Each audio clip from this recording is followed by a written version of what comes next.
नमस्कार। Vision of Asia voice community कार्यक्रम में मैं अशोक व्यास आपका स्वागत करता हूं। ITV गोल्ड पर आज इस सोमवार हम आप तक पहुंचाने वाले हैं एक संबोधन जिसमें भारत के प्रधानमंत्री बांट रहे हैं एक नया कदम भारत का ई-रूपी के रूप में।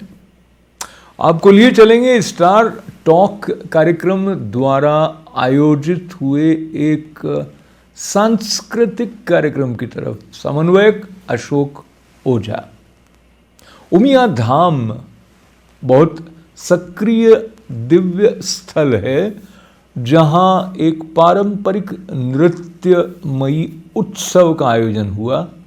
उसकी रिपोर्ट आप तक पहुंचाने के साथ साथ जब हम भारत के 75वें स्वाधीनता दिवस की तरफ बढ़ रहे हैं तो भारत के टेक्नोलॉजी को स्वीकार करने के खुलेपन और लचीलेपन के बारे में भी भारत के प्रधानमंत्री नरेंद्र मोदी का संबोधन आप तक पहुंचाएंगे आज के विजन ऑफ एशिया में। तो ये सब करेगा आपकी प्रतीक्षा इस छोटे से ब्रेक के बाद। फिर एक बार स्वागत है आपका vision of Asia voice of community कार्यक्रम में और शुरुआत करते हैं एक नए कदम के साथ जिसकी घोषणा की भारत के प्रधानमंत्री ने। लॉन्च किया है ई-रूपी। क्या है ई-रूपी? इसको समझने के लिए प्रधानमंत्री महोदय को धन्यवाद देते हुए एक छोटी सी फिल्म जो स्पष्ट करेगी कि किस तरह ये इलेक्ट्रॉनिक वाउचर है और क्या प्रक्रिया है जिसके द्वारा ई-रूपी जारी किया जा रहा है और इसका क्या महत्व होगा आर्थिक विकास में भारत के लिए। भारत के यशस्वी प्रधानमंत्री श्री नरेंद्र मोदी जी के नेतृत्व में आज विकासोन्मुखी और कल्याणकारी योजनाओं का सीधा और पूरा लाभ लोगों तक पहुंच रहा है। प्रधानमंत्री जी के संकल्प और विकास मंत्र सबका साथ सबका विकास सबका विश्वास की एक मजबूत ताकत है डिजिटल इंडिया। डिजिटल इंडिया के समाधान और नवाचार लोगों की जिंदगी को बेहतर बनाने में लगातार योगदान दे रहे हैं। ऐसे कई प्लेटफॉर्म्स आज भारत को डिजिटली सक्षम समाज के रूप में स्थापित करने में महत्वपूर्ण भूमिका निभा रहे हैं। साथियों, मिनिमम गवर्नमेंट मैक्सिमम गवर्नेंस के सिद्धांतों पर चलते हुए सरकार और जनता के बीच, सिस्टम और सुविधाओं के बीच, समस्याओं और सर्विस के बीच गैप कम करना, इनके बीच की मुश्किलें खत्म करना और जन सामान्य की सुविधा बढ़ाना इस समय की मांग रहा है। और इसलिए डिजिटल इंडिया सामान्य नागरिक को सुविधा और उनके एम्पावरमेंट का एक बहुत सशक्त माध्यम है।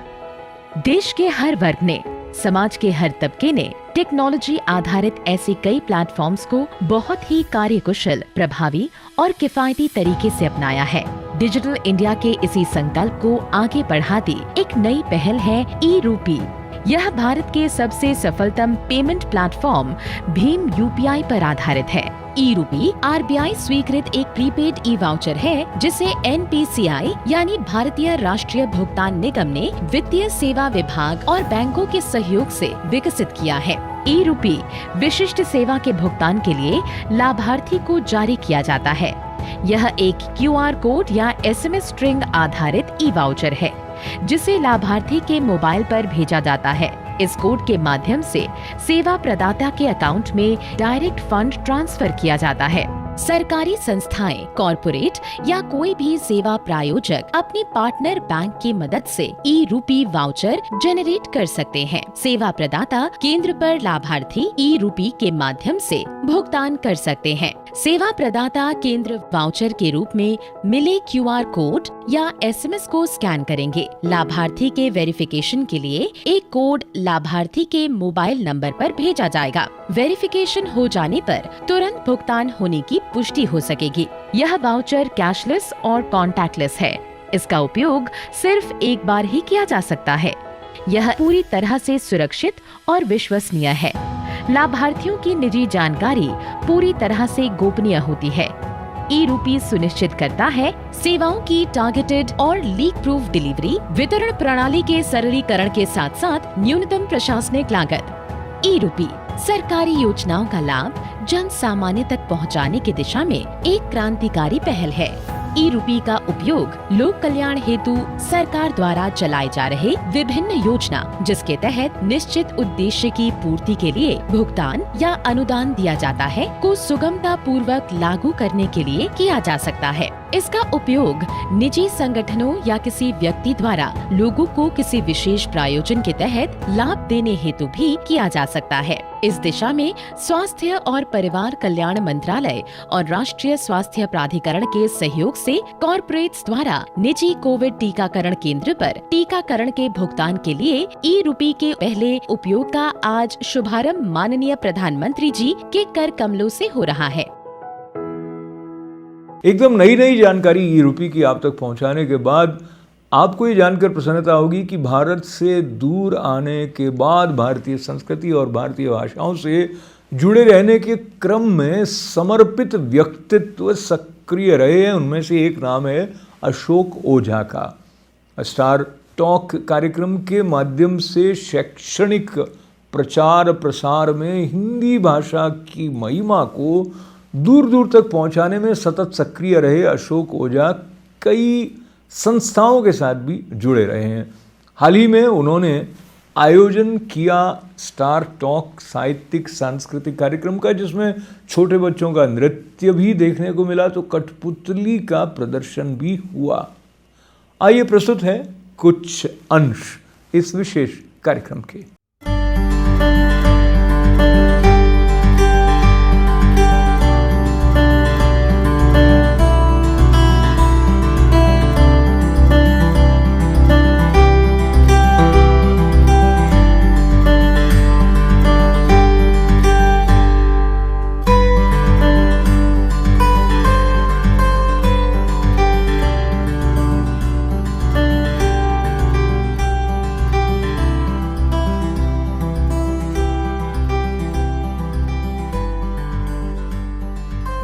A number of artists from Rajasthan, including Preeti and Sheetal, performed for our students at 2021 YHS Online Star Talk Hindi Language and Culture Program.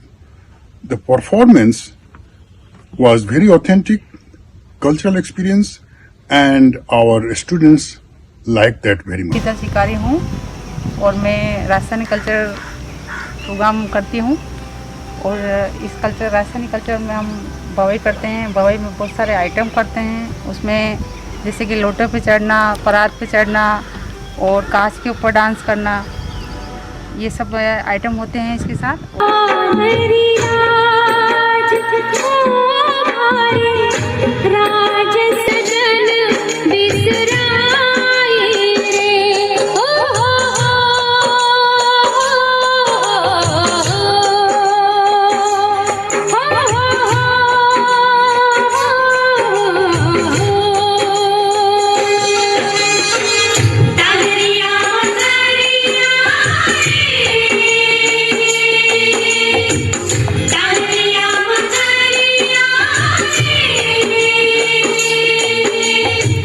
Boy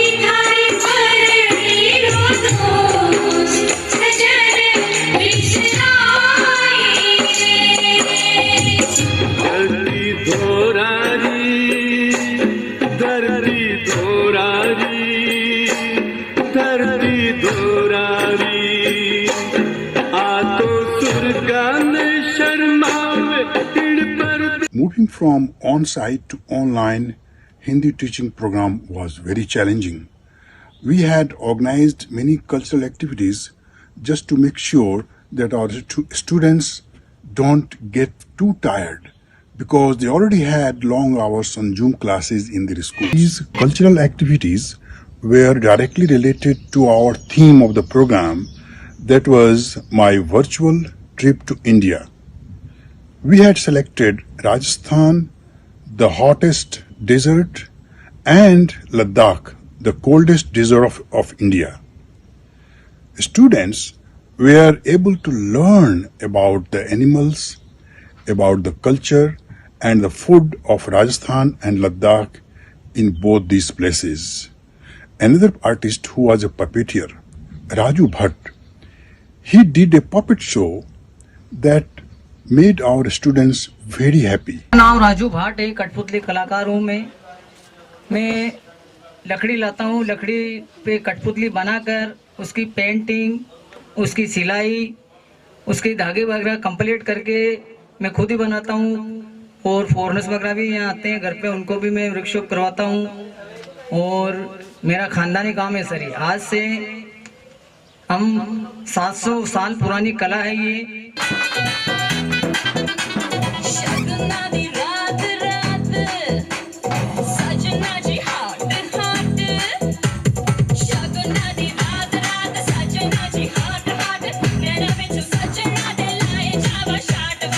Virtual classrooms were full of information, geographical, cultural, and historical about Rajasthan and Ladakh. Students learned about Jodhpur and Jaisalmer, the palaces and forts to visit, the cultural programs, the cultural activities in Jodhpur and Jaisalmer, and also certain places where few people go, like Kuldhara, which was abandoned in 13th century, and that village is still haunted. Students loved that story. And then they learned about the experience of camel ride in the desert of Rajasthan. Similarly, about Ladakh, they learned about yak, what yak does for the people of Ladakh. They carry loads. Their milk is used to make tea and cheese. So there were a lot of comparison between yak and camel because in Rajasthan, people also use camel's milk. So this was our way to introduce the animals. The 18-day Hindi language and culture program was very meaningful. Loved it. मैंने तो बहुत ही अच्छा लगा और मैंने तो राजस्थान और लद्दाख के पढ़ने में भी अच्छा लगा। मैंने रेस्टोरेंट किया और दोनों लद्दाख और राजस्थान के खाने पढ़ने में अच्छा लगा। मेरे टीचर और स्टूडेंट पढ़ने के लिए धन्यवाद। आपने आपका वर्चुअल दरवाजा मेरे को खोलने के लिए हिंदी के विद्या मंदिर के चाबी देने के लिए धन्यवाद। पतझड़ में फिर मिलेंगे। I just wanted to say that camp was really fun. I really enjoyed it and it was a great learning experience. All the teachers were so nice and I made lots of new friends. And yeah, I hope to come to camp another year. Namaste. Wow, this camp has been a really great experience for me and I've made a whole lot of memories here. And it's like, wow, I'm really sad to leave actually. And it's like, it's very wow. But I just wanted to say thank you to Sokji for like letting me like be a part of this camp and to my teachers. I'm Akila G, Sandia G. Thank y'all for really helping mentor me and really like I would not have learned as much as I did if it wasn't for y'all being so patient with me and I made so many friends and it's like I'm gonna really miss y'all and I hope to see y'all. I hope to come back next year and stuff and I hope to see y'all for Hindi Day and stuff. But thank you very much. आप देख रहे हैं vision of Asia voice community कार्यक्रम ITV gold पर। यह कार्यक्रम आप सोम, मंगल, बुध और गुरुवार को शाम 8 बजे देखने के अलावा रविवार को इसका एक साप्ताहिक अंक सुबह 11 बजे देखा करते हैं। आपकी उत्साहवर्धक प्रतिक्रियाओं के लिए हृदय से आभार व्यक्त करते हुए निवेदन है, बने रहें हमारे साथ, जारी रहेगा ये कार्यक्रम इस छोटे से अंतराल के बाद। उमिया धाम एक धार्मिक स्थल होने के साथ साथ एक सांस्कृतिक केंद्र भी है और भारतीय कला परंपराओं में हर कला का मुख्य उद्देश्य उस अनंत देव को रिझाना रहा है। सांस्कृतिक विकास और आत्मिक विकास एक दूसरे के साथ साथ चलें, ऐसा भारत के दर्शन में जुड़ा हुआ है। उमिया धाम में गरबा का आयोजन श्रद्धालुओं को समीप लाने के साथ साथ उनके भीतर के आनंद को अभिव्यक्त करने और बढ़ाने वाला एक महत्वपूर्ण आयोजन रहा। आप भी देखें इस आयोजन की कुछ झलकियां।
Vision of Asia voice of community कार्यक्रम के समापन से पूर्व आपको अगस्त के महीने में ये याद दिलाते हुए कि इस 15 अगस्त को भारत अपना 75वां स्वाधीनता दिवस मना रहा है और उस दिशा में आगे बढ़ने को तत्पर और तैयार भारत में डिजिटल टेक्नोलॉजी को स्वीकार करने का लचीलापन भी एक महत्वपूर्ण भूमिका निभा रहा है। भारत एक युवा राष्ट्र है और भारत के प्रधानमंत्री ने भारत के इस रुख के बारे में, जहां वो टेक्नोलॉजी से जुड़ने के लिए पूरी तरह से तत्परता से तैयार है और इसका महत्व भी उन्होंने बताया। आइए सुने भारत के प्रधानमंत्री नरेंद्र मोदी को भारत के भविष्य और प्रगति की दिशा में बढ़ रहे डिजिटल कदमों के साथ। साथियों, भारत आज दुनिया को दिखा रहा है कि टेक्नोलॉजी को एडप्ट करने में, उससे जुड़ने में वो किसी से भी पीछे नहीं है। इनोवेशंस की बात हो, सर्विस डिलीवरी में टेक्नोलॉजी के इस्तेमाल हो, भारत दुनिया के बड़े देशों के साथ मिलकर ग्लोबल लीडरशिप देने की क्षमता रखता है।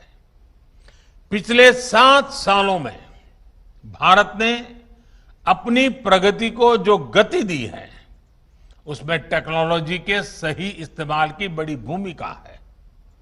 आप सोचिए, क्या 8-10 साल पहले किसी ने कल्पना की थी कि टोल बूथ पर करोड़ों गाड़ियां बिना किसी फिजिकल ट्रांजैक्शन के लेन देन से निकलेगी? आज के फास्टैग से ये संभव हुआ है। क्या 8-10 साल पहले किसी ने सोचा था कि दूर सुदूर गांव में बैठा कोई हस्तशिल्पी अपने प्रोडक्ट दिल्ली के किसी सरकारी दफ्तर में सीधे भेज पाएगा? आज जेम यानी government e market place portal से ये मुमकिन है। क्या 8-10 साल पहले किसी ने सोचा था कि हमारे सर्टिफिकेट्स, डॉक्यूमेंट्स हर समय डिजिटली हमारी जेब में होंगे और हर जगह एक क्लिक पर इस्तेमाल हो पाएंगे? आज ये डिजी लॉकर से मुमकिन है। क्या 8-10 साल पहले किसी ने सोचा था कि भारत में एमएसएमई सेक्टर के उद्यमियों को सिर्फ 59 मिनट में लोन अप्रूव हो पाएगा? आज भारत में ये भी मुमकिन है। और इसी तरह 8-10 साल पहले क्या आपने सोचा था कि आप किसी काम के लिए एक डिजिटल वाउचर भेजेंगे और काम हो जाएगा? आज ये भी ई रूपी के जरिए मुमकिन हो चुका है। मैं ऐसे कितने ही उदाहरण आपको गिना सकता हूं।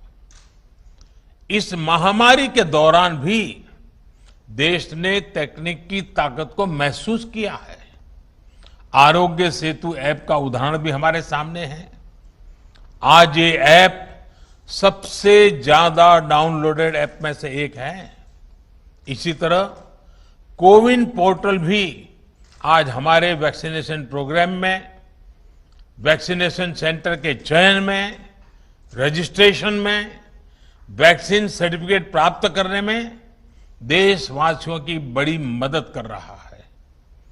पुरानी व्यवस्था चल रही होती तो वैक्सीनेशन लगवाने के बाद सर्टिफिकेट के लिए दौड़ना पड़ता होता।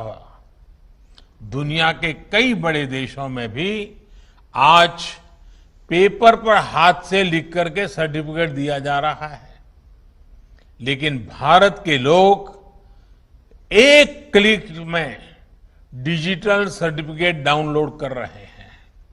इसलिए आज भारत का कोविन सिस्टम दुनिया के कई देशों को आकर्षित कर रहा है। भारत इसे दुनिया के साथ साझा भी कर रहा है। और अब आज का vision of Asia voice of community कार्यक्रम समाप्त करने से पहले हम आपको फिर याद दिलाना चाहेंगे, फेसबुक पर हमारे मित्र बने, यूट्यूब चैनल ITV गोल्ड का सब्सक्राइब करें और लिखें events@itvgold.com पर। समाचार डेल्टा वेरिएंट के ऐसे हैं कि फिर से मास्क लगाने के निर्देश जारी हो रहे हैं। अपना ख्याल रखें। हमारा साथ देने के लिए आपका आभार। अशोक व्यास को अनुमति दें। नमस्कार।